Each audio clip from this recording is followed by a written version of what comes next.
সন্ধ্যার পর থেকে গার্লফ্রেন্ডকে ফোন দিয়ে যাচ্ছি, প্রায় 2.5 ঘন্টা কল ওয়েটিং। আমার ফোন ধরছে না। এত দীর্ঘ সময় তার ফোন ওয়েটিং কখনোই পাইনি। দুশ্চিন্তা হচ্ছিল, পাশাপাশি কিছুটা সন্দেহ হচ্ছিল গার্লফ্রেন্ডের প্রতি। পরক্ষণেই মনে পড়লো, আরে ও তো আমার লয়াল গার্লফ্রেন্ড, ও আমার সাথে কখনোই চিট করবে না। একটু আগেই তাকে কল দিয়ে পাওয়ার সাথে সাথেই জিজ্ঞেস করলাম কার সাথে কথা বলছো, এতক্ষণ ওয়েটিং কেন? জিজ্ঞেস করার পর প্রেমিকা আমাকে বলল, লাভ ইউ বাবু। আরে আর বইলো না, এক বড় ভাইকে ফোন দিয়েছিলাম, আমার ক্যালকুলেটরটা নষ্ট হয়ে গেছে, তো তাই তার কাছ থেকে ক্যালকুলেটরটা চাওয়ার জন্য ফোন দিয়েছিলাম। এটা বলেই আবার বলল, আচ্ছা আচ্ছা রাখো তো, ভাইয়া আবার ফোন দিয়েছে বলেই ফোনটা টাস করে রেখে দিল।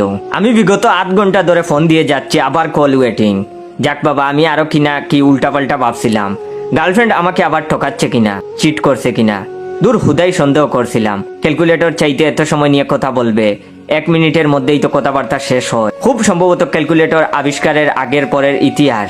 দৈনন্দিন জীবনে ক্যালকুলেটরের গুরুত্ব এবং মানব জীবনে এর তাৎপর্য নিয়ে দীর্ঘ সময় আলোচনা হচ্ছিল। আবারও ওই ভাইটা ফোন দিয়েছে, এখনো কথা বলতেছে। এবার নিশ্চয়ই ক্যালকুলেটরের পাশাপাশি জ্যামিতি বক্স বিষয়ে কোনো গুরুত্বপূর্ণ আলোচনা হচ্ছে। আমার আবার গার্লফ্রেন্ডের পড়াশোনার ব্যাপারে সার্বক্ষণিক সাপোর্ট দেওয়াটাও আমার নৈতিক দায়িত্ব কর্তব্যের মধ্যে পড়ে। সত্যিকারের ভালোবাসা তো এমনই হয়, আপনারা বলেন ঠিক কিনা?